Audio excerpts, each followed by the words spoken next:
And good morning, everyone. Welcome as you come in. Today is the 30th of December 2019. Got one day left in 2019. Welcome, I'm Roy Potter. And I don't suppose anybody is really surprised of me wearing this particular shirt today.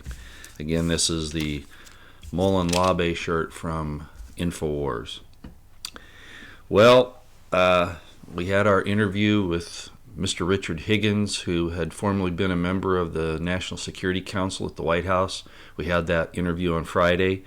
And yes, I know the sound was bad. And, this is a little game that's played, and I see this happening everywhere, okay, not just on my channel. Yeah, I'm a little hoarse still, but that wasn't the issue with the video on Friday. The fact of the matter is that for reasons unknown, no, it wasn't because I lacked the technical expertise on this. It really had something to do with something upline. I'm not going to speculate on what that was, but some people have explained to me who know that that was definitely an interference. So a lot of people were complaining about it. You need to get on Trump's ass, okay, not mine. And say, well, what are you going to do about this stuff that they're doing, about these interferences, these censoring, this trying to shut down our communications. Somebody, I noticed there was a comment and it said something like, Potter thinks he's so important that the people in the government would interfere with his little channel. Let me tell you something, okay? It's not my channel, it's the big deal here. It was what Richard Higgins was about to say.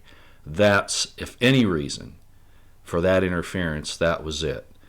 And so, I shouldn't even spend any time addressing that today, but, sometimes I just got to tell it the way it is. It was very unfortunate the way it worked out. I couldn't tell because as I was listening, and if you noticed, I had an earpiece in that day to make sure that the sound was good, and everything on my end was perfect.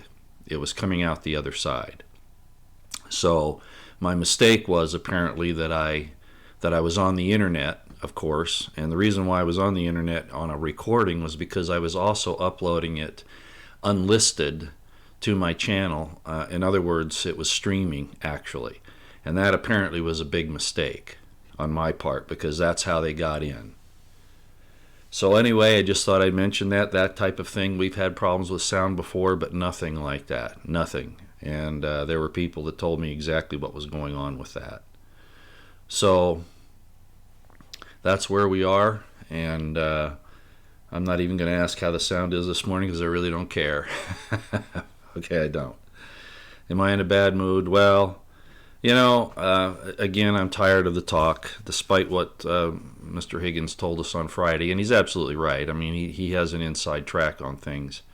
It's not comforting to know that there are forces at work that basically come after all of us and don't police themselves, and it's just getting to the point of absurdity now. And I could talk about a lot of other things, but we're here basically for three reasons. We're going to talk about the Higgins interview. We're going to talk a little bit about the Second Amendment issue, of course. And we're going to talk a little bit about the Barr-Durham situation, and the chat should be on. Let me just double check and make sure that it is. Yes, it is. Okay. Alrighty. So what we're going to do is I'm going to start off on just a few things this morning.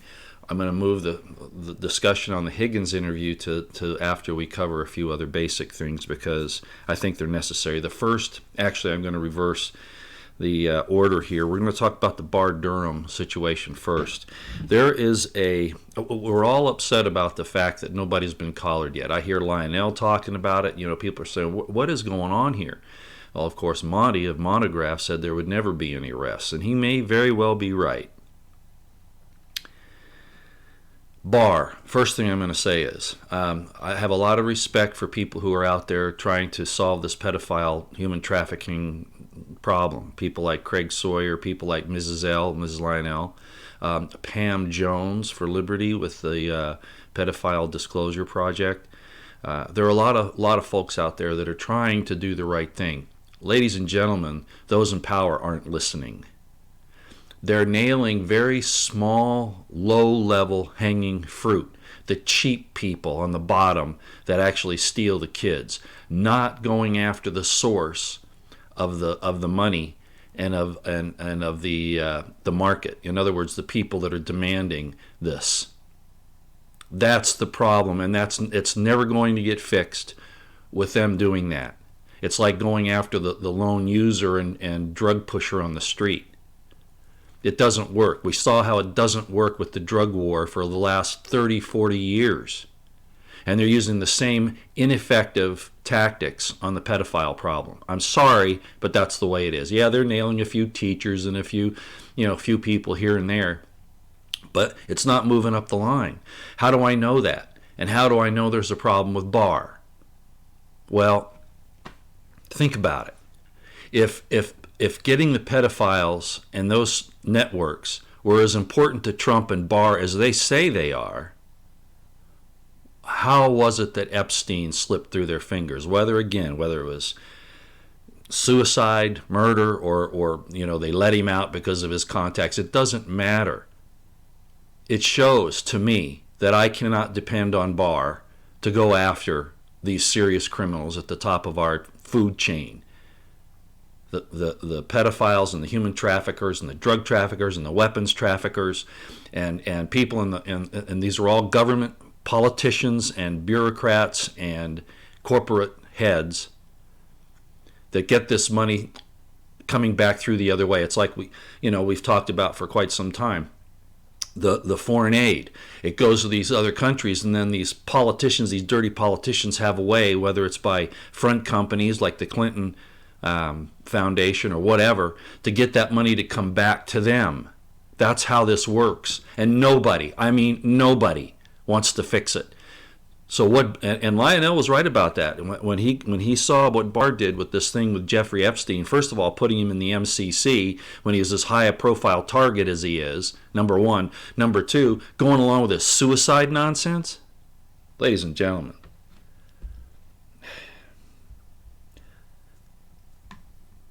so I'm not impressed, okay? And we shouldn't be. None of us should be with what's going on here. None of us. Does that mean we can do anything about it? No. And they know that. They know that. A little bit of good news, okay? I want to read this.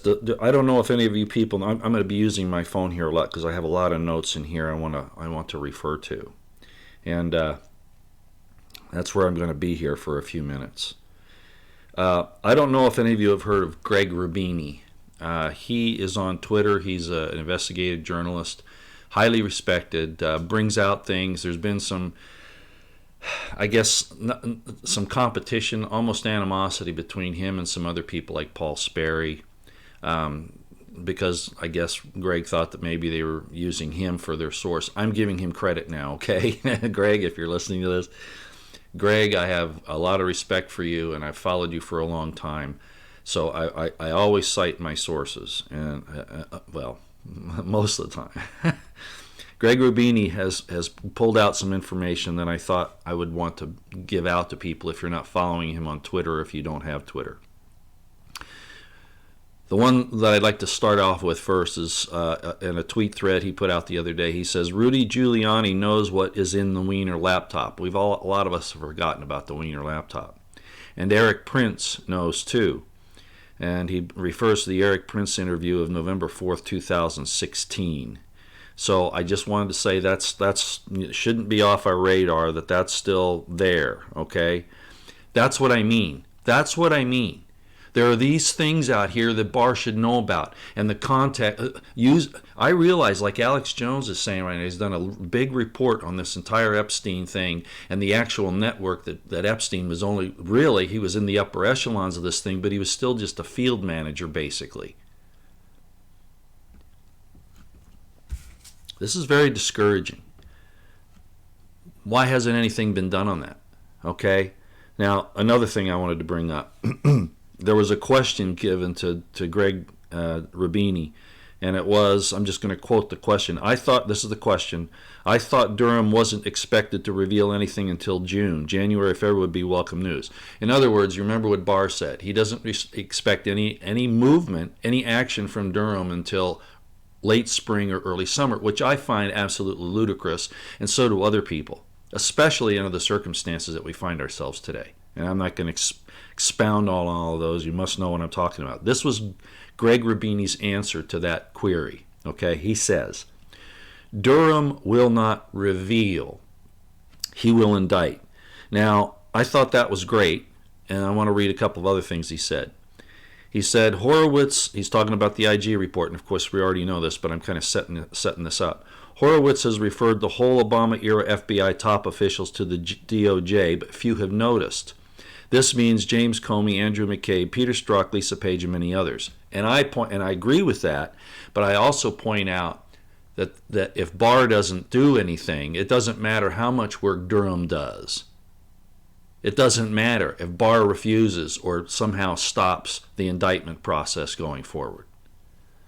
So I just thought I'd mention that. He also said this, and this is what started the query that I talked to you about the person saying, I didn't think that there was going to be any movement or action from Durham until, late spring or early summer. This was a tweet again from Greg Rubini. It was just a few days ago.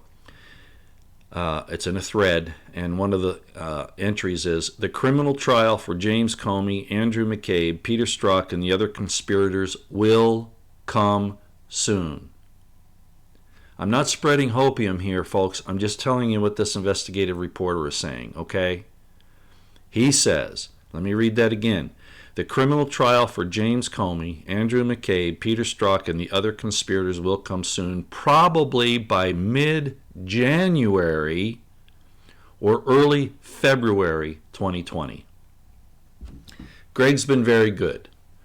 Much better than, I'm sorry, Greg Jarrett, Sean Hannity,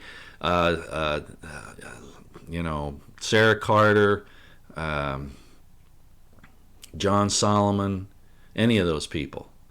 Okay, so I'm thinking that possibly this might show some progress, but without progress, without real action, I can't hold out. And it's time for us to realize, as I've said for a long time, our intelligence agencies are our worst enemy. And unfortunately, there are still too many people in the government, despite draining the swamp statements and getting tough on fake news and all this. Ladies and gentlemen, it's not happening. And it's not going to happen to the pedophiles. I hope you know that. It's not. They're going to get the low-level people, but it's just like any other competition on the black market. You take out your competitors. Do you understand? The only people, I'd be willing to bet that the only people in these low areas that are being arrested for these pedophile things and human trafficking are competitors to the other system, to the big system, or they're sacrificial lambs. Well, they're not lambs, but you get the point. This is serious business, and I'm afraid it's not getting fixed. I just don't see it.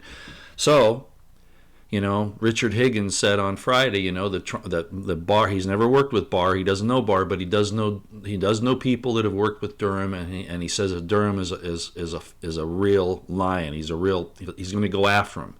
But as I've pointed out several times, like Janet Reno stopped him on the Willie Bulger deal, not going forward with as much of that as he could have back in the 90s. She put the brakes on it.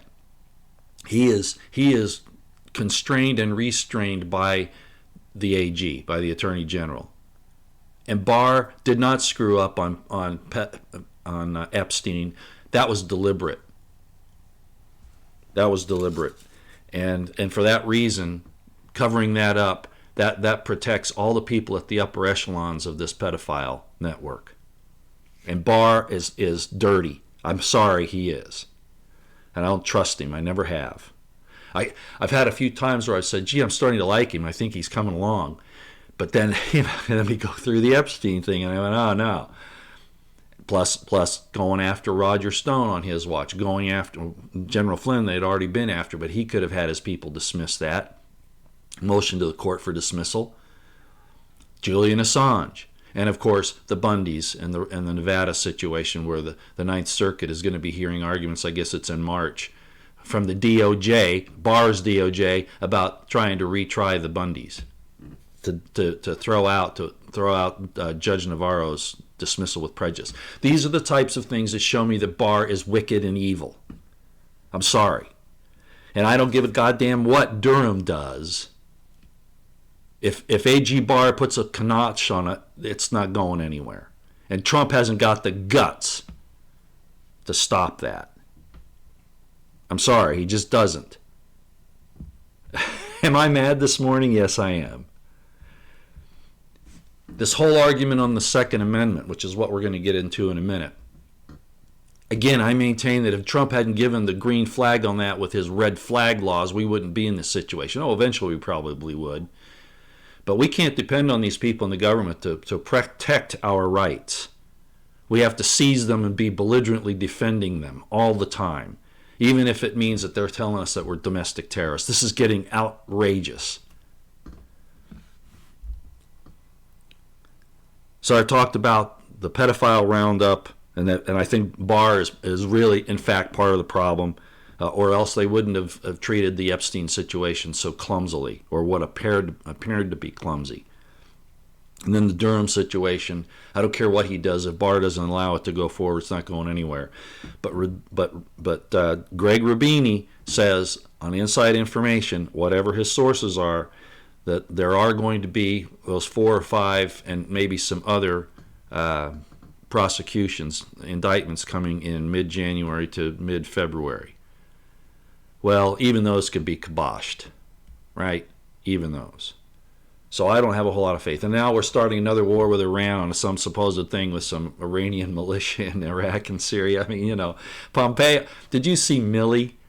Remember I told you about the chairman of the Joint Chiefs of Staff, Milley?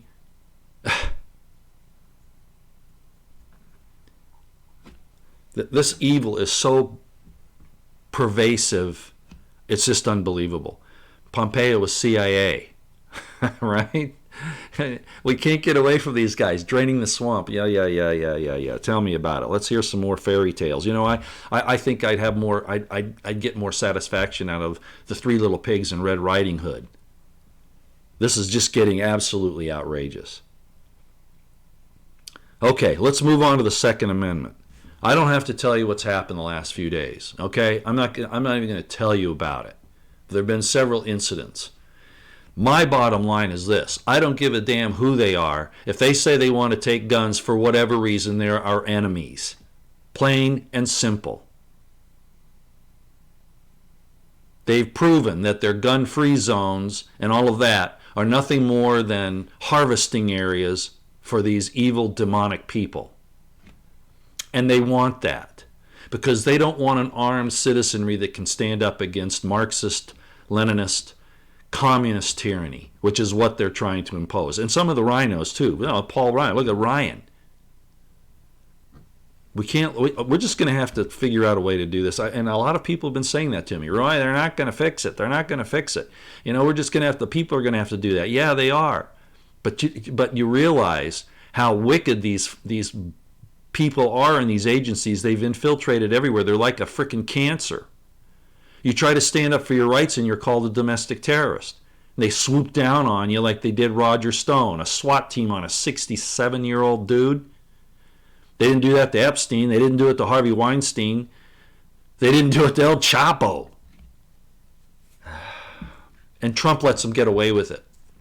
Oh, well, Trump can't do anything because, I know. We're going to talk about the Richard Higgins interview in a few minutes. Second Amendment deal, okay? Here it is. I just want to quote some people, okay?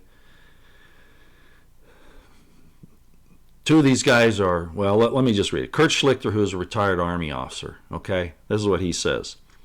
Just a reminder that Democrats would prefer the church killer be able to murder many more believers rather than Democrats have to be frustrated by armed citizens who can defend their freedom. And make no mistake about it, this isn't about, this gun control business is not about safety. And Trump swallowed that hook, line, and sinker, or he's part of the problem.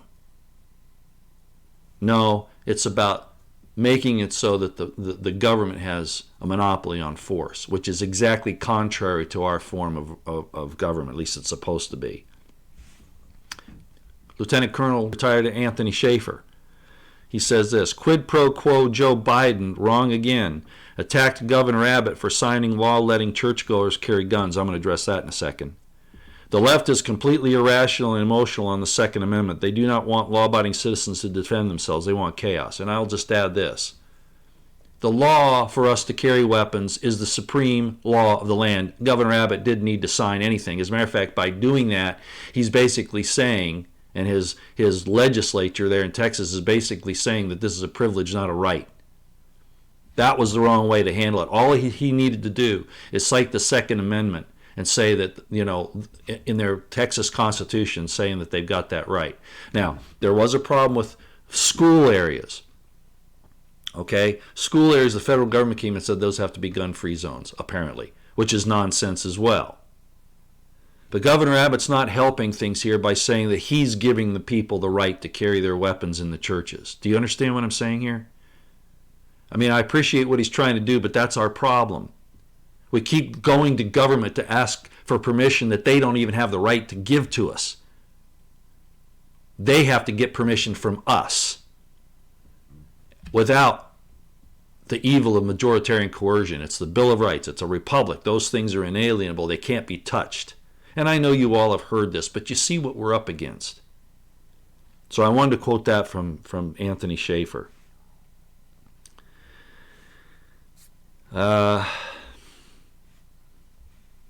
Another one from from Lieutenant Colonel Schaefer. All values shown by the governor of Virginia are vile. Isn't that the truth? Is there any Democrat, and I'm sorry, but I've got to say it. I don't like this division, but at some point you just have to accept it, as I've said. Is there any point in trying to give any credence to the Democratic side right now? No. Not when they're doing what they're doing and allowing their own party people to do it. So let me read this. All values, or lack thereof, by Governor of Virginia are vile. From his racist yearbook picture to his plan to disarm law-abiding citizens, killing babies for their organs after they're born, late-term abortion, but killing them after they're born, too. Make no mistake, the disarming of minorities via gun control came out of the liberal progressive movement to isolate and control minorities. Well, it's come out to isolate and control the people, too. Arm up, and this is what he says, arm up and do not comply. And Kurt Schlichter also said, you owe no moral duty of respect or loyalty to the fascist regime in Virginia. And I might also add Washington, California, Oregon, Illinois, Washington, D.C., New York City, and there are some other places. You should undermine and defeat it, were his last statements here. And these guys are always saying, buy more guns and ammo. That's how they talk. All right? So with that little introduction to show you what I'm concerned about today, Chris Ann Hall does some great stuff if any of you follow her. She's a constitutional attorney. She does have a Juris Doctorate. I don't know that she really has I imagine she's on the bar somewhere. I don't know that. But she definitely has the JD. And she talks about these things a lot and goes and gives seminars on constitutional law and things like that. Ladies and gentlemen, the problem is there's nobody in government. That's like I said, I doubt that Trump has ever read it. This is how much I think he probably knows of the Declaration of Independence. Well, probably not even that. When in the course of human events. Or maybe he knows the title.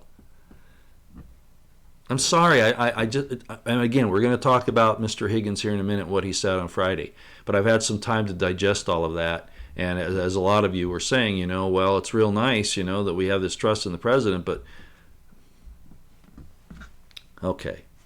Because of the Second Amendment situation and the things that I've talked about there and how important it is, the First and Second Amendments, which are tied into the Fourth, in my estimation, okay, are the foundation of our society, our republic. And they cannot be abrogated or infringed upon And if they are, the people that do it are the enemy. And they'll use every reason in the book. Oh, our children. And then they turn around and they kill them in the womb and once they're out. They load them up with vaccines to poison them.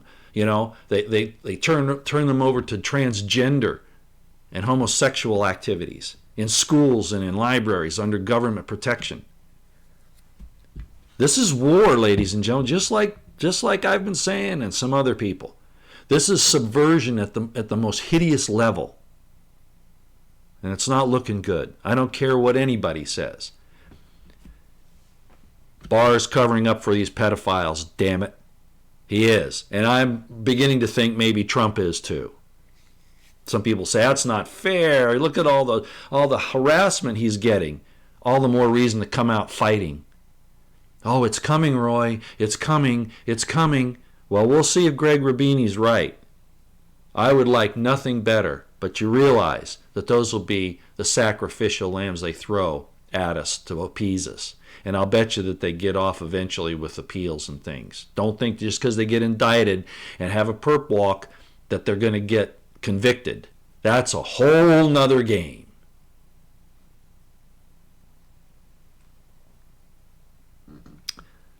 Okay, let me play this. You'll recognize it if you followed me for any length of time, but I think it's a good one to do. Go get a drink, take care of Mother Nature, whatever. Yes, I do have my caramel coffee this morning. And let's have a chat about the Higgins interview, okay? But let's play this first. Pay attention to what I really push here, and that is that the felon, the criminal, must be taught to fear his enemy.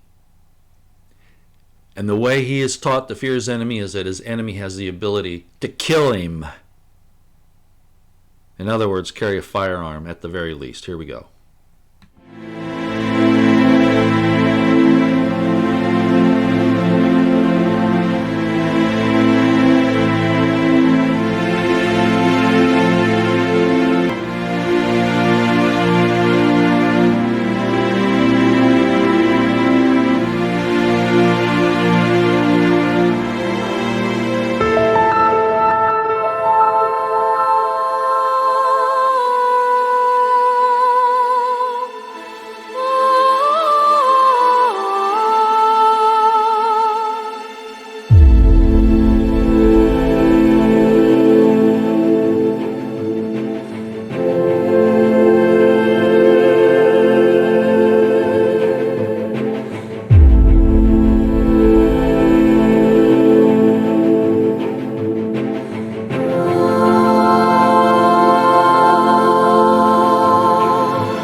All right.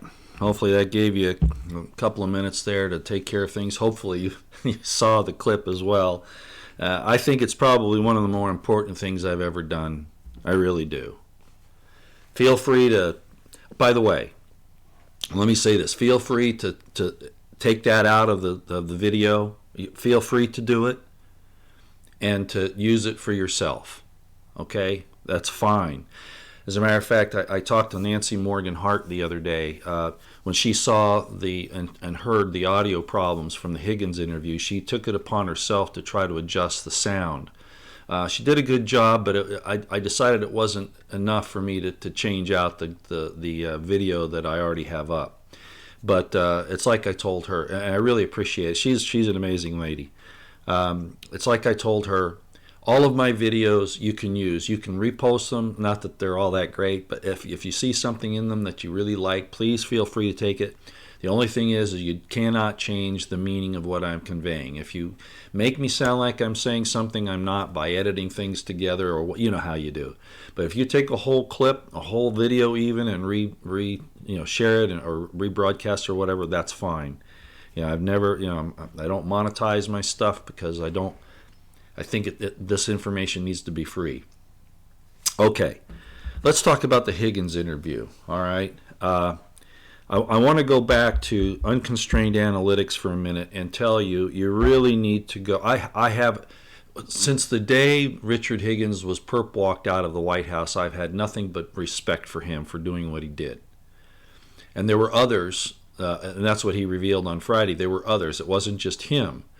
Okay, there were others that assisted him in writing his memo to the president, which was hidden by McMaster, of course, that commie bastard who is seeking to overthrow the presidency and the American people and continues to do so to this day.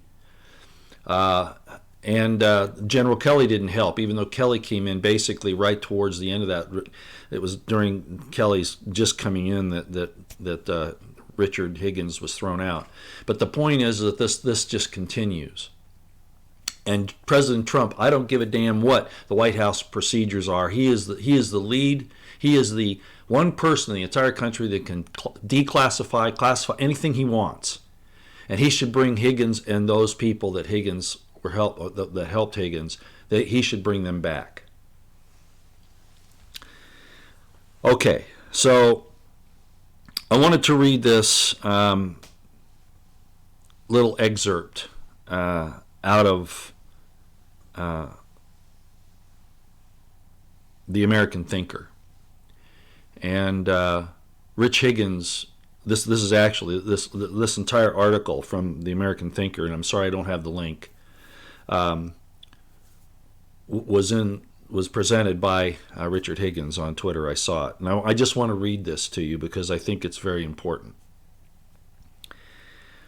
Quote, "No matter how idealistic are the foundations of the United States or how honorable its previous history, the accumulation of excessive power in the federal government transforms it into a dysfunctional superstate dedicated to maintaining its own power, irrespective of the well-being of its citizens."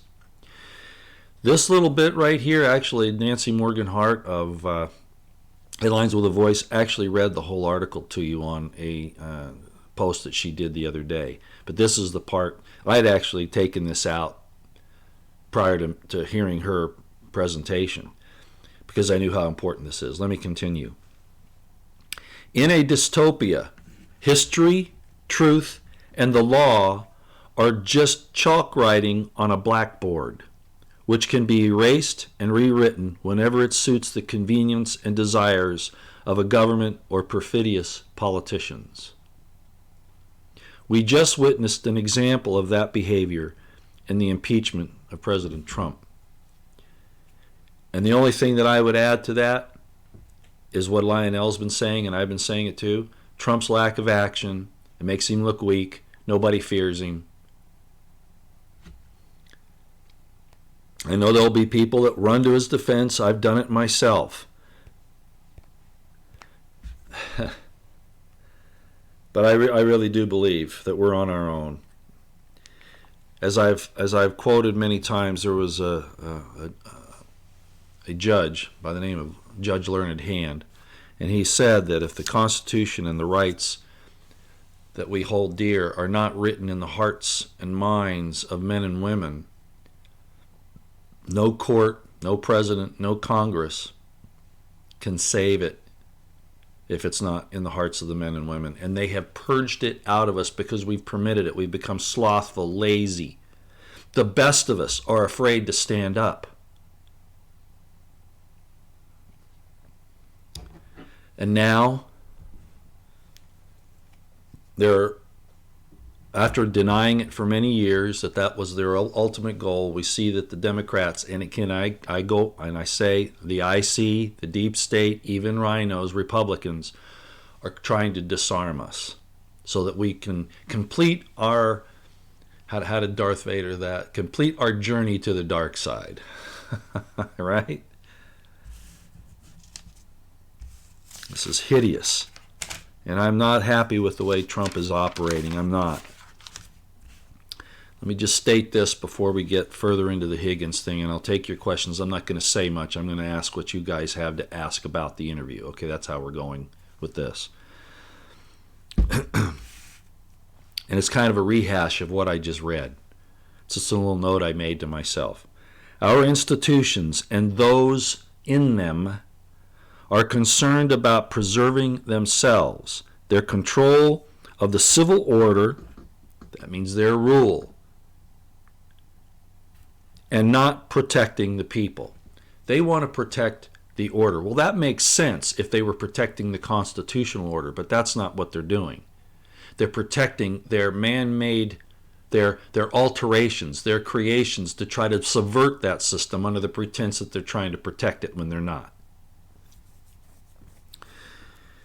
When General Flynn was asked why the National Command Authority did not know what they were doing working with Al-Qaeda and those, if you remember, and this is what got him in trouble, one of the things that got him in trouble with Obama, he said, oh no, they did know what they were doing. It was a conscious decision to do it.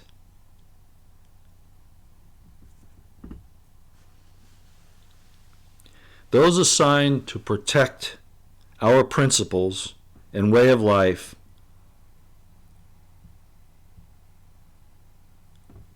they're the ones seeking to destroy us.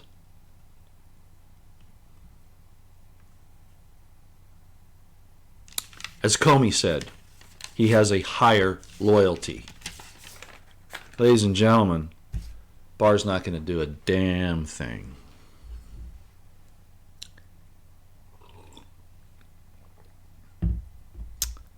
Any of you that know David Seaman, he's talked about the pedophile problem for a long time, human trafficking, and he's gotten a lot of trouble. And I know David's different, but here we go.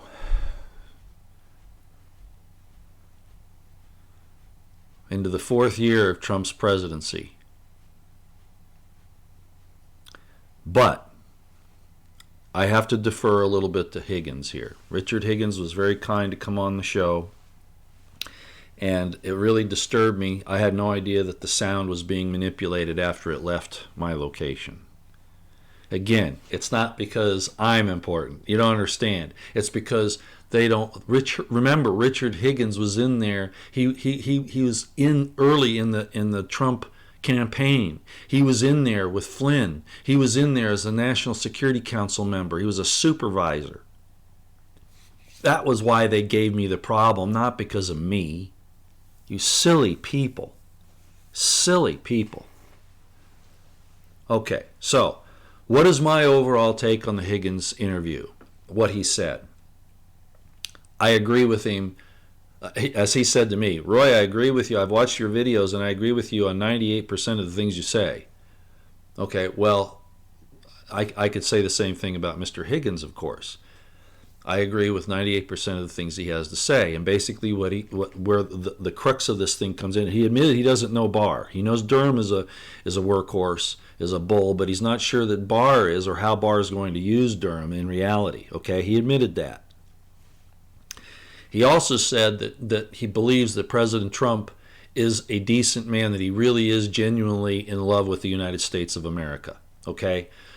I don't know Trump personally, and neither does Higgins, but he was closer to him than I was. He worked there. He was trying to protect President Trump, which was really protecting us against this coup, right? and he suffered for his courage. Mr. Higgins did. I have to respect what he says.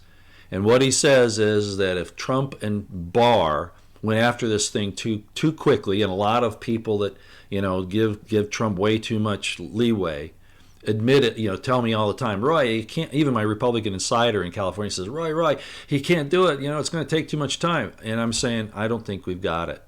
As it sits right now, for instance, we're hearing rumblings that the Senate, despite what Senator Cruz is saying and others, that there's a subversive situation going on in the Senate that could turn on Trump after the first of the year. Maybe it won't happen. I certainly hope not. But if Trump keeps going down the road of assisting in the demise of the First, Second, and Fourth Amendments, it's not going to make any difference, ladies and gentlemen.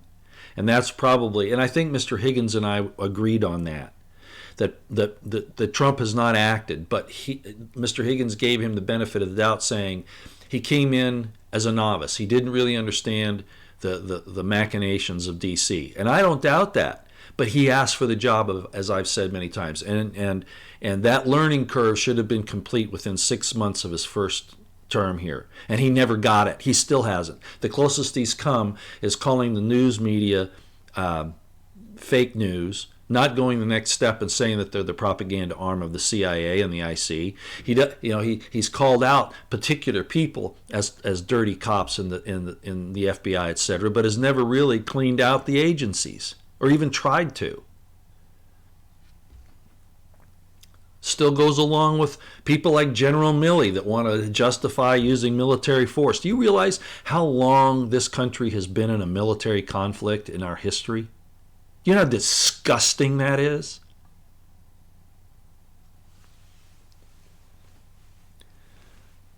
Mr. Higgins is brilliant. If you read his material, and that's just the tip of the iceberg on unconstrained analytics, he's in the process of writing a book about his experience in the White House and all that happened to him. God bless him. He is where I was maybe 3 or 4 years ago.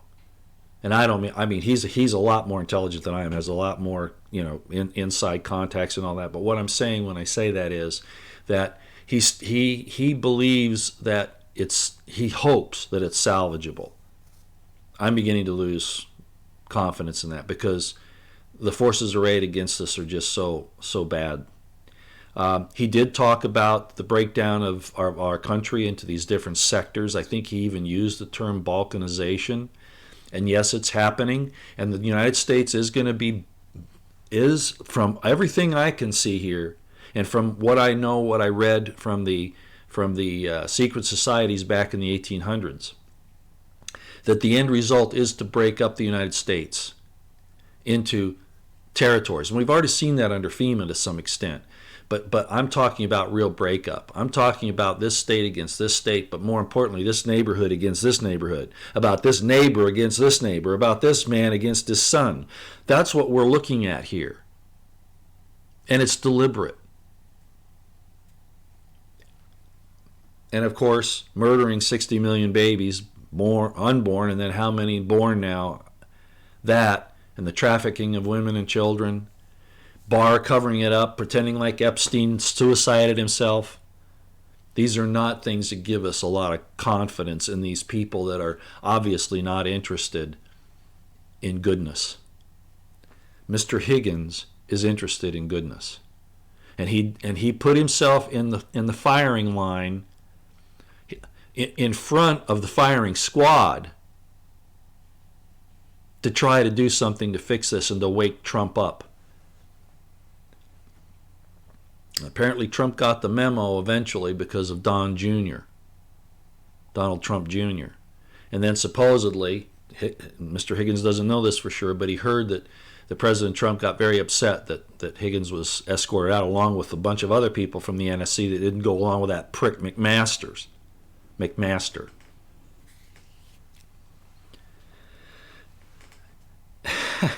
Man.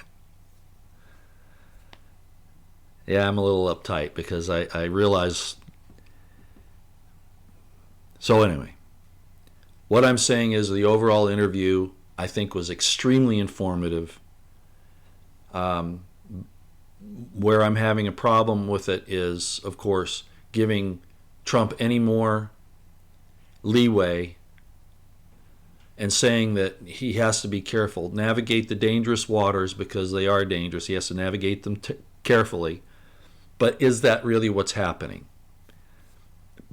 And I don't even think Mr. Higgins knows that for sure. And even with the statement from Greg Rubini here, that it looks like these indictments will come in mid-January to February, we'll see.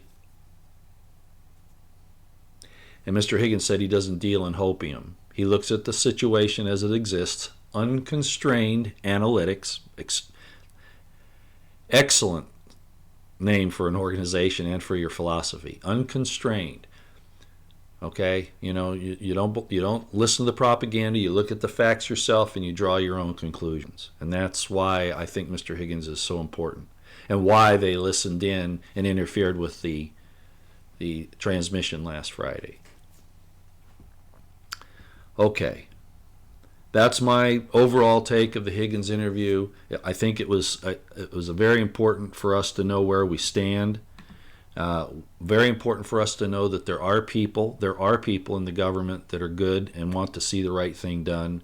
That doesn't mean, and that's probably another area of disagreement I have with Mr. Higgins. And he was in the government. He says that he thinks that most of the FBI is good. I don't. I've had 30 plus years, 40 years actually, of dealing with them, and I have not been satisfied in one occasion, both personally and professionally. So I think he knows. Well, there were FBI agents in my family. Okay, that's why I know so much about it. For one reason, not just working with them. There are good people, but the last 30 years they've been purged out by this Marxist leftist infusion from the universities, which is exactly what people like Mueller wanted and Comey wanted. So I don't know. Okay, I'm going to go to your chat now because we've already been going for almost 50 minutes. Let's go see what we got here. Hopefully I don't lose you. You know how this goes.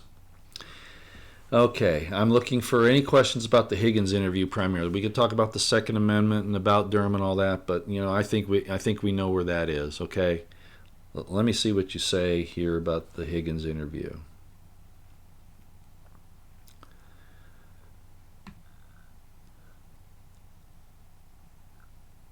Yeah, Gavin Hilburn, Hilbold, I do think you're right about this. We're seeing some, and I said that in the rural communities especially, but also in the cities. I've noticed that businesses are closing, and a lot of people are saying, well, the internet's taking over the retail sales. Well, that might be true, but I do think that there's some problems with this supposed trade war because prices are going up. Just go to the grocery store. I've noticed that they've gone up. I don't know, 20% in the last couple months. People are losing their jobs. Yeah, it's true. It's not, because Wall Street does well doesn't mean the economy is doing well. That's a whole nother ball game. I'm not saying that Wall Street isn't important. I'm just saying you can't use that as the only barometer of what things are doing. Elizabeth Chemist, what do you mean? Whoa. You're going to find fault with me? You say, Roy, what is your solution? I didn't ask for the job. Do you understand, Elizabeth? I didn't ask for the job. I hired the guy that was supposed to do the job, and he hasn't done it. Do you understand the difference? My solution? I know what it is, but you have got no one in government, with the exception of people like Mr. Higgins, that are willing to do it. And that is that you have a rigid interpretation of the Constitution and don't believe this leftist Marxist garbage that it's a document that's living and breathing. It can change with the wind.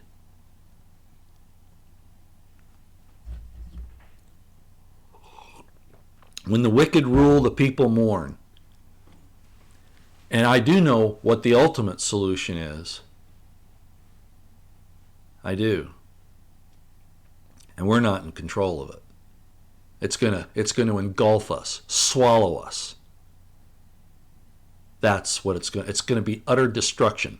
You've heard it from Mr. Higgins. You've heard it from me. You've seen it in their documents. They want to balkanize the country. They want to divide us in every which way they can to make this thing fall apart. They're attacking every goodness, every virtue. What, 100 sexes?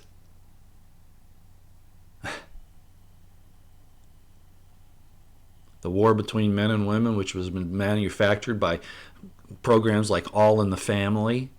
I found that program despicable even when I was younger watching it. No, it's bad. So what is my solution? You better get ready to take care of yourself, because nobody else is going to do it. Don't believe these damn rallies out there with all the blustering and the bravado and the pageantry and the... You've heard the old saying, actions speak louder than words. The people in Virginia are standing up. It sounds like. Even the law enforcement there is saying to Northam, you know, you asshole, you just try this. Just try it and see where it goes. But that's what they want. You see how the left is going to win either way? Do you understand that? They want the chaos, so they don't care if people stand up for their rights and it causes a bloody civil war. That fits them just fine. It doesn't mean that they've lost. They're happy. That's what they want. Go read about the Frankfurt School. It's about destruction and about tearing things down without any reason. You just don't get it, do you? I'm still on Elizabeth here. You just don't get it, do you?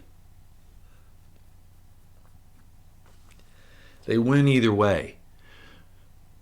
Benjamin Franklin was credited with saying, actually it was John Adams, that our form of government can only work with a righteous people. However you want to define that, you know, belief in God, you know, the golden rule, those types of things. And if those people that do believe in those things don't exert themselves, you still lose. And the Saul Alinsky tactics talk about that. So the solution, it's coming whether you like it or not, and it's going to force us all to do things we don't want to do.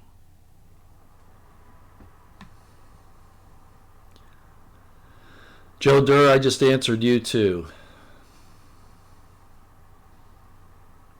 Yeah, oh, hi Nancy, I see you. Oh man. Headlines with the voices on here, and she says, as hard as I work, I will not put up with asshats calling me controlled opposition. I agree, Nancy. How in the hell could anybody call you controlled opposition? Gigi Sims, I don't know if you know her. I don't know if you know her.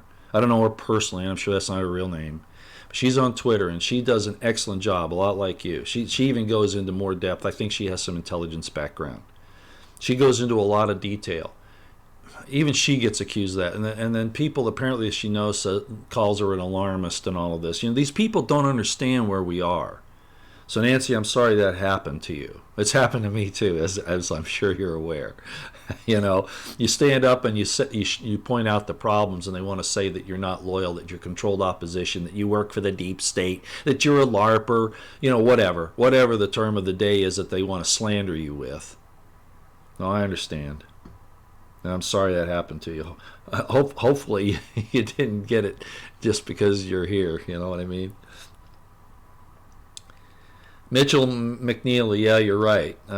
Can't do it by yourself. There is no real Jason Bourne. It'll take millions to do it. That's correct, and that's why I've often talked about the Spirit of God enlightening our hearts and minds, getting us away from these criminals that want to force their rule upon us. Yeah, the people have to wake up en masse. And so Alex Jones has been very good at doing that, as has Michael Savage, and there are a lot of others, right? Rush Limbaugh even, you know, and I could name others. You know, our little program here, these things are important. Principle, not personality. How long have you heard me say that? And I think Mr. Higgins understands that as well, so...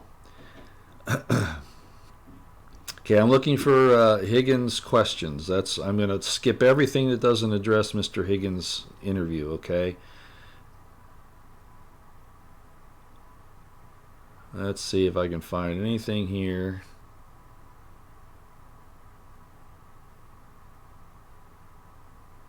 I would love to address all these things, but I really don't want to go more than an hour today if I can help it. So, again, I'm looking for questions on Mr. Higgins. I think it's right to be concerned with Trump's actions or inactions, as the case may be. But I'm really looking for Higgins questions right now. That's what I really want, okay? Headlines with a voice, passing the buck bar. Yeah, I agree. Uh, can you give a better description of what was said about General Flynn? It was a short blurb and hard to make out. Mr. Higgins said that, actually, I might be confusing what he said to me prior to the interview, which is kind of personal, not for public consumption, and during the interview. But I think basically what he said is that Flynn was set up, and that all of us, of what we suspect happened here is actually the case, that they had to get rid of Flynn because they were actually spying on people long before Trump came along, any political opposition against Obama and the deep state and the leftist Marxists trying to control our government, including the Muslim Brotherhood. Again, that statement that General Flynn made during that one interview with, I forget the guy's name, but anyway, where he said that it was a conscious decision to support Al-Qaeda and all that stuff. So spying was going on illegally long before Trump came into the picture. Trump was part of it even early on because they have a tendency to watch those kind of people. But the spying is really Spygate. It's not Russiagate. It's not Trumpgate. It's what the IC has been doing illegally and criminally for decades, but especially during the Obama years. Well, the Patriot Act opened that up too. I mean, we can point the finger at Bush, both Bushes. So that's basically what he was talking about. And there were some other things, but I don't think I'm at liberty to tell you that. Okay. Just out of respect for Mr. Higgins and his position.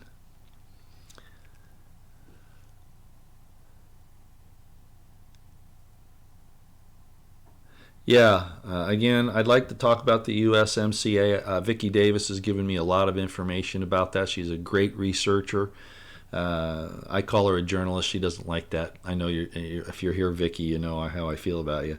But we're not going to talk about that today because that's kind of outside of what I want to do in the next few minutes. I'm looking for things on Higgins here.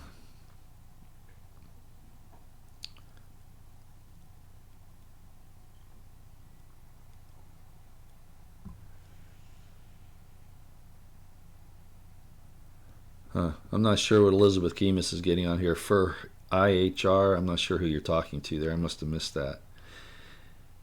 Okay, yeah, Fitbit. Now, here we go. Fitbit says, Higgins proved we cannot trust any USA news outlet. Yeah, mainstream at all. Absolutely. They're all, even Fox. Yeah, Fox has always been a problem, but now it's really hardly any different from CNN and MSNBC. You're right. Okay.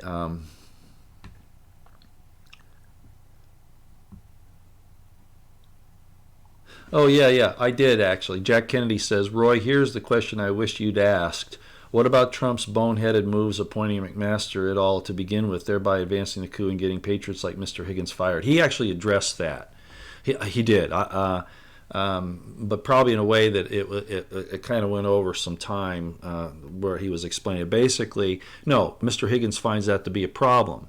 Absolutely.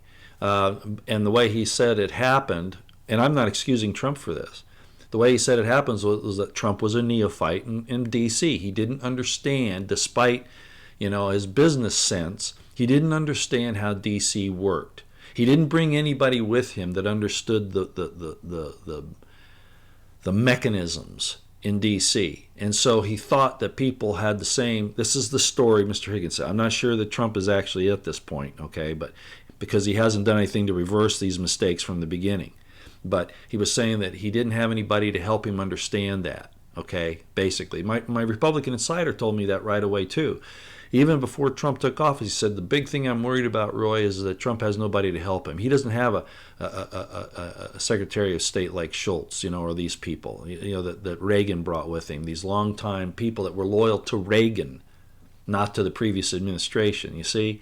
Trump didn't do any of that. He didn't have anybody, which is why I'm probably so critical of him, because I could understand those mistakes in the first 6 months, not after that. Nothing that Trump has done in the mistake zone after 6 months in his presidency have I been able to excuse. So but that's basically what Mr. Higgins said, and I agree. That's true. Now, could it be that that was part of the plan? There are two sides of this. People say, well, he's exposing the deep state, which he has. Okay, of course, his actions have done that. He's been a disruptor. But at the same time, we've lost out on the First, Second, and Fourth Amendments, not to mention a lot of other things, which I don't want to get into right now. So the point is, did he do this by design or was it unwittingly? Well, if a person makes a mistake once, you say, they make it twice, and you're going, 3 times? And Trump keeps making them, which leads me to believe that he's a witting participant in this, and that disturbs me. I don't want to believe that. I haven't wanted to believe it. I've said it. I've warned about it. And here we are into his 4th year of the presidency.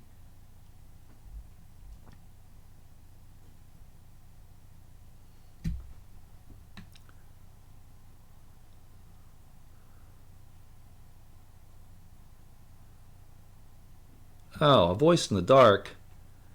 What are you talking about? I got to stick up for Nancy here. You're saying I respect you, but winning an argument with a wrench wasn't something I expected from you. If you start calling people names, I'm not saying you did this, guy, Mitchell McNeil, or whoever who did this, a voice in the dark. But, name calling is just, I do it here to politicians, but I won't, I normally won't do it to people that are in chat or otherwise.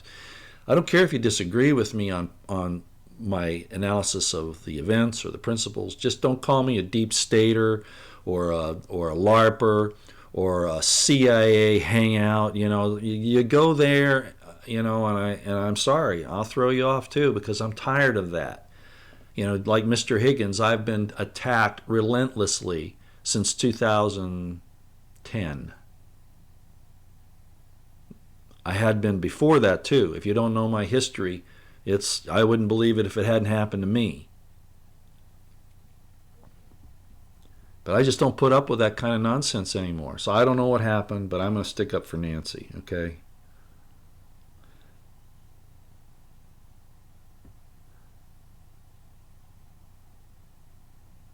Make a point or plan. Ryan W., I think I have been. Where have you been?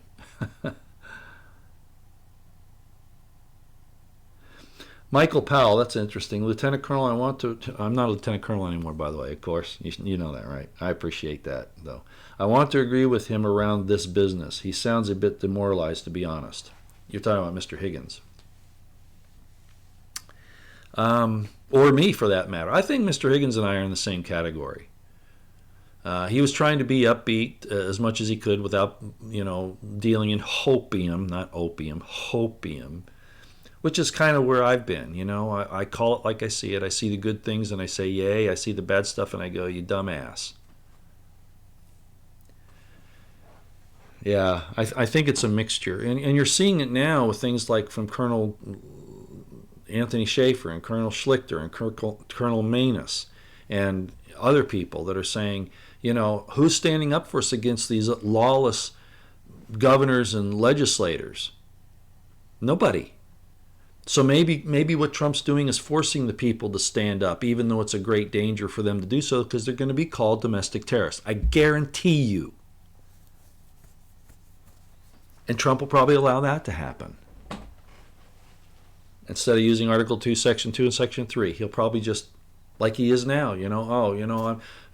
everybody's, calling me names and, I'm mistreated by the Congress and, I can't get anybody in the DOJ to do their job. They just don't listen to me. That's what he's doing. Do you understand that?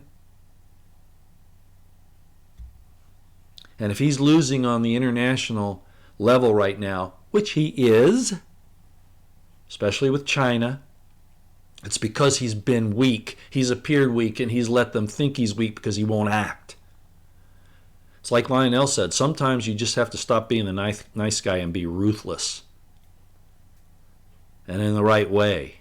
Like Jesus taking the whip out and beating the hell out of the bankers in the temple. Sometimes you just got to do it. But he thinks it's neat to do what the military-industrial complex tells me. That's what he thinks is tough, sending missiles into Syria when there was no gas attack from the Syrian government. It was all a setup. And this thing now with the supposed Iranian militias, I don't know the details, and people say, oh, you don't have the intelligence that they do. Hey, are you kidding me? We've seen it for 40 years, what they do. What do you mean I don't see the intelligence they do? Do you see the look on Milley's face when he and Pompeo and the Department of the Secretary of Defense were standing there?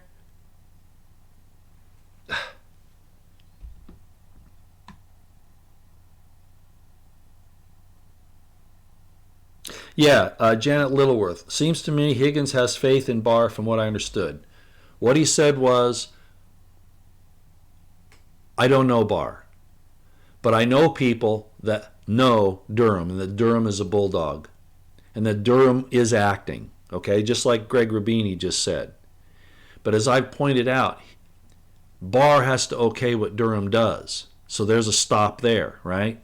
If he okays the indictments, that doesn't mean that the indictments will go to fruition into a trial. And once in a trial, how do you know that the DOJ won't sabotage the convictions? Where's the indictment on Hillary? We keep hearing about Comey and Strzok and McCabe and Page, and we don't hear about Brennan. We don't hear about Clapper. We don't hear about Mudd, former CIA dude, who's now a paid contributor to MSNBC, I think it is.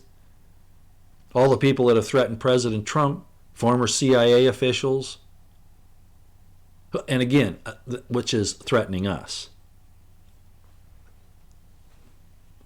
So what if they throw us a handful of people from the FBI?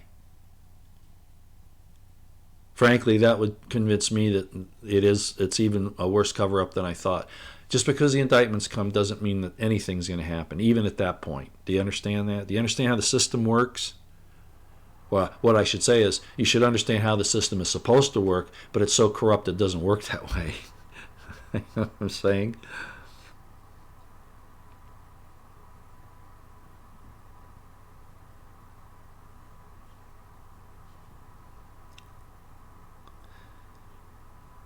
Yeah, I'd like to talk about chemtrails. Go listen to Pam Jones, and go listen to Lionel, and go listen to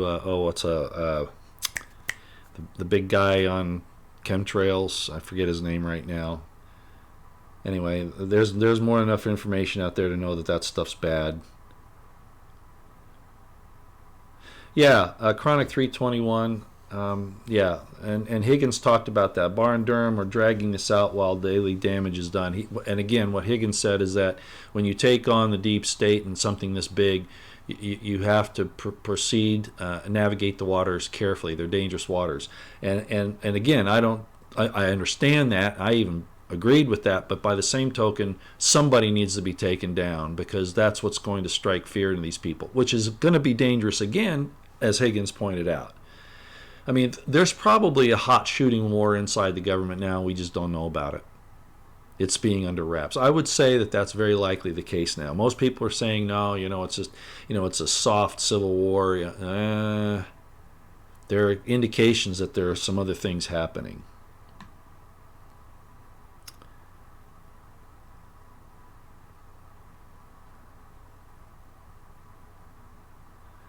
All right, let's see here. Yeah, Watchman on the Wall, not disagreeing with you. I think he puts Israel ahead of the United States. But again, that's not really the subject of our stuff today. I don't care, Fitbit. You're saying Trump was against McMaster. The Kushners insisted upon him research. I don't care. Just because somebody insists on it, that doesn't mean you have to do it. Trump was against McMaster? No, he wasn't against it. It wasn't his first pick.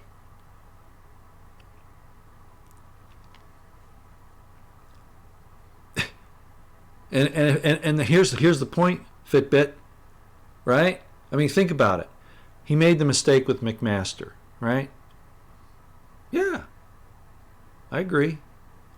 What happened? John Bolton. Duh. Trump, what are you doing? What are you doing, Trump?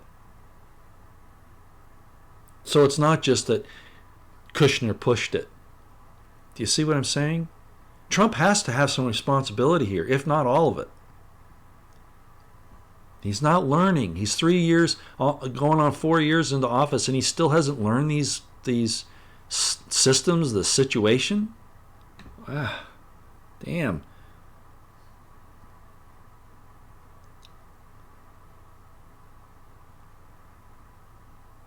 And I'm missing a lot of these. When somebody says, "Do your research," I'm not lying. Jesus once thought, I don't know what you're talking about. Sorry, I missed your other stuff. I'm just looking for Higgins statements here. People asking about that. Well, I agree, Nancy M. We need to all agree that if they try to remove Trump, that is the line in the sand. We cannot let the filth take over again. No. And I understand what you're saying, because Trump, again, whether or not he is what he appears to be, what he appears to be represents us. Okay? So I agree with that. To support Trump, at least the facade that's portrayed there. Again, I'm not satisfied with the actions proving that the intent is right, but he represents us. Yes, that's true. And that's who they're really after, is to destroy us. Just like Stalin went after, the people in Ukraine, because they could exist without the state. Yeah.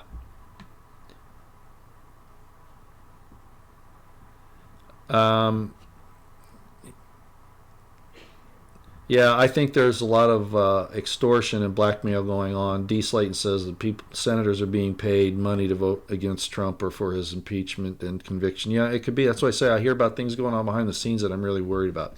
Phil Good, as Higgins stated, don't be the first to get physical. Yes, absolutely. No calls for violence, only the firm ground which I stand on, refuse to back down from. Bring it. Yeah, and I agree with that. Exactly. That's what I'm saying. But even for that, and I saw it at Bundy Ranch, and I've seen it all through my career. Actually, I was a garden plot commander. If you don't know what that is, it's regular army that's set up to address civil disturbance operations. Okay, I saw how they think there. I went to the Army. I was one of the first officers through the Army Terrorism Counteraction Course, and I saw how they defined terrorism, and it wasn't the guy in the helicopter during the Olympics in Munich blowing up the helicopters and shooting the Israeli athletes. No. And I've talked about this before.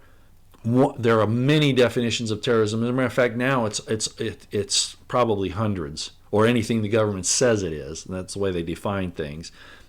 If you own a business, in other words, you're not getting a W-2 from an employer. If you have 2 weeks' supply of food available to you. If you own a firearm, by definition, the government considers you a terrorist. How many people does that take up? Certainly all the farmers and ranchers. Do you see what the problem is? They've criminalized everything. In other words, we're living under Napoleonic law now. Do you understand the difference? Napoleonic law says everything is illegal unless it's specifically granted. We're supposed to be a constitutional republic where only a few things, everything is permissible unless expressly prohibited. You see the difference? Napoleonic law, everything is expressly prohibited unless expressly permitted, versus our system, which is everything is expressly permitted unless specifically prohibited, and that, very few. They've moved us into that Napoleonic, Stalinist, statist type of situation. Basically, the Jacobin French Revolution. That's where we are. That's what they've moved us into.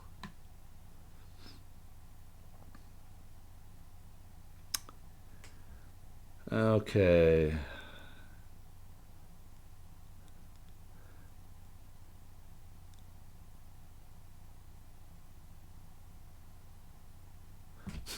Paula Brandon, that's interesting you'd bring up about the situation with people coming in from the Congo with Ebola. Our borders are wide open, okay? All I can say is expect the worst. Look at the situation in downtown LA. In Salt Lake City, you ought to see what it looks like there. Oh my gosh. I haven't been there for a while. It's been a little bit, but it's a mess down there.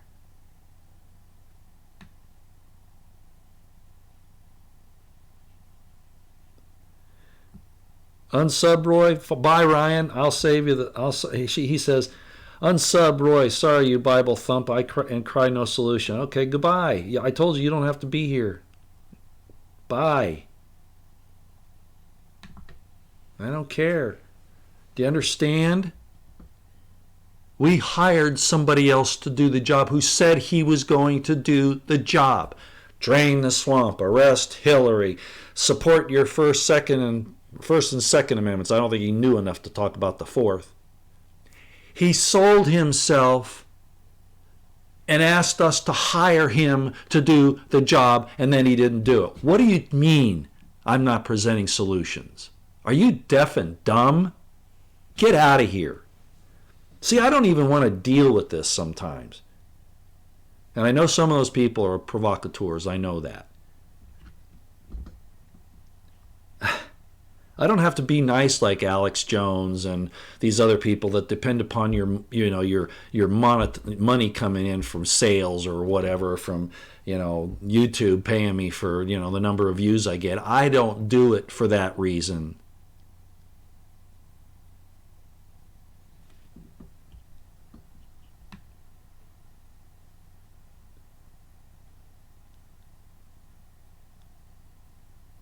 I've given you what the solution is. And you know what it's going to be? It's going to be a balkanization that we can't control because they're forcing it. And we're going to be on our own. And you better pray, stay out of the way. You better have some supplies. You better have some way to defend yourselves. You better have some medical supplies. You better have some friends and family you can depend upon. That's where this is going. Do you understand? We're going to be left completely without a central government that's benevolent. Do you understand? If it even exists at all.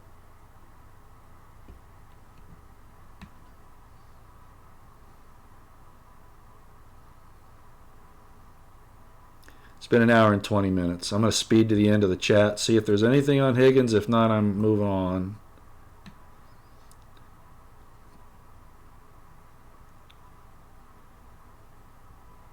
I'm sorry if I lose my temper. But I just can't believe people, you think a former lowly lieutenant colonel who has stood up against the powers that be. I have done that. And how many of you were there to assist me? And I mean that rhetorically. I don't mean you people. There were none. Literally, there were none. Oh, I got lip service. Oh, Roy, you're doing so great. Yeah, You have no idea. So I joined the rest of our countrymen and hired a man to get in there and do the job, and he's failed us abysmally.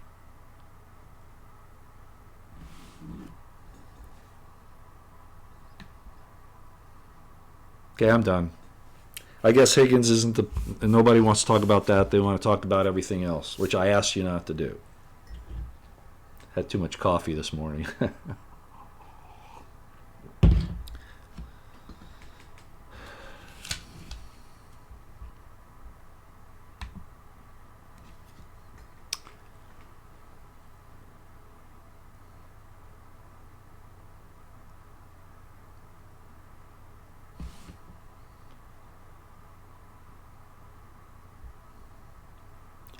We don't have enough heroes like Richard Higgins in the government. He thinks most people in the government are patriotic. He was at a top level. Okay, he doesn't see. I remember I've worked with federal government civilians. They were under my that was part of my responsibility when I was an officer in the Army. I saw what they do. By and large, the federal government should be cut in half at a minimum, maybe 2/3. It's top heavy, it's expensive. they look around for things to harass you with. Instead of protecting us from the likes of the UN and Agenda 21 and Agenda 2030 and the mass migration and the forced vaccinations and taking away our firearms, instead of protecting us against that, which is what they're hired to do, they assist in it. Do you understand?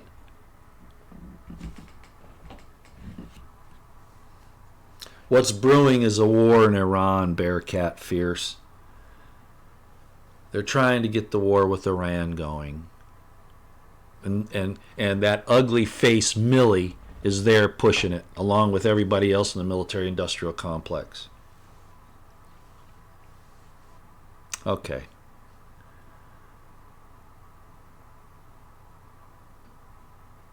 Yeah, good point, Sue Little. I've got to bring up what she just said. She said, and then of course it jumps, so I lose you. But she said, I agreed with what Higgins said, but it's what he didn't say that was important, and I agree with that. And I did talk to him offline, so yeah, and I know a little bit more about his position, and you're absolutely right. But it's because he can't. I mean, there are just some things you can't do. Okay. Hey, it's going to be New Year's Eve tomorrow.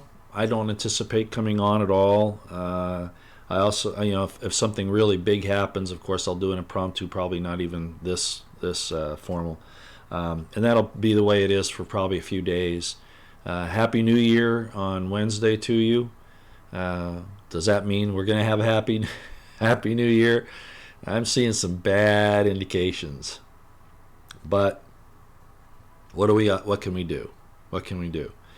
Prep, pray, stay out of the way. Keep your eyes on the horizon, your ears to the ground. Situational awareness on high. Look at those great guys in the church that the moment, it was too bad that guy got off and shot two men right off the bat. The Black Lives Matter dude in the deal in the church there in Texas. But you saw that the one gentleman got up, shot the perpetrator in the head. What did I say with Jeff Cooper? The felon must be made to fear his victim, not to fear the police because they're never there, not to fear the government because they're never there, and they're letting these guys out now. They'll throw a guy in who burns an LGBTQ flag, they'll throw him in prison for 17 years, but a guy that molests a little girl they'll let out in 4 months.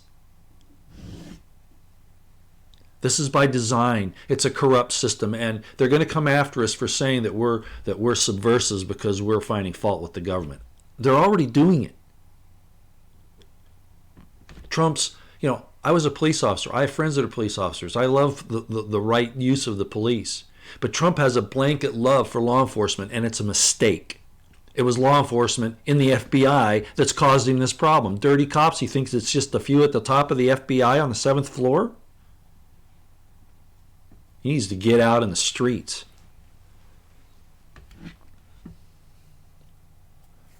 Joe Durr, I've already given you answers. The answers are you better get yourselves damn ready because there's nobody there that's going to help you. We're not going to fix the government. It's not happening. It's not happening. We hired the guy to do the job. He isn't doing it. You're going to have to get ready to stand on your own, and you're going to be considered a criminal and a terrorist for doing so. Do you understand? We might have a few indictments in mid-January, according to Greg Rubini, or February, but that's not going to do the job. That's not going to fix anything. It might serve to satiate our bloodlust for these criminals, but then that doesn't mean they're going to get convicted.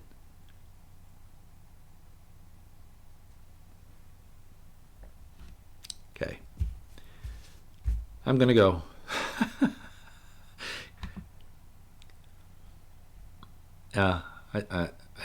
I just have to do it this way. I've never, I'm not. It's not that I'm not a positive person, but I think I have the guts to call it like I see it, because I don't have to keep you happy so you'll send me money or give me praises of how great of a patriot I am, because I don't care. I care that you survive. If you're a good person, that you survive. And I even wish that the bad people could find the right way and repent. We have a beautiful world here.